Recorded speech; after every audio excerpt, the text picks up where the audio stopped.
حضرت جابر رضی اللہ تعالیٰ عنہ بیان کرتے ہیں کہ نبی کریم صلی اللہ علیہ وآلہ وسلم نے ارشاد فرمایا کہ اگر کوئی شخص اپنے گھر میں داخل ہوتے وقت اللہ کا ذکر کرتا ہے تو شیطان کہتا ہے کہ اس کے گھر میں رات گزارنے کے لیے ہمارے لیے جگہ نہیں ہے، اور اگر وہ شخص کھانا کھاتے وقت بھی اللہ کا نام لیتا ہے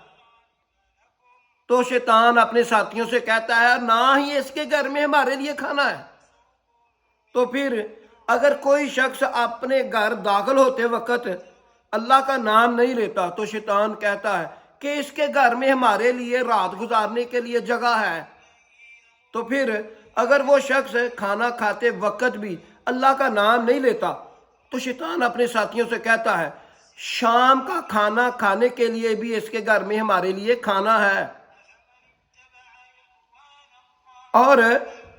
اپنے گھر میں داخل ہوتے وقت اور کھانا کھاتے وقت زیادہ لمبا ذکر نہیں، بسم اللہ پڑھ کر اپنے گھر میں داخل ہونا اور سلام لے کر داخل ہونا، اور کھانے سے پہلے بھی بسم اللہ الرحمن الرحیم باعث رحمت ہے۔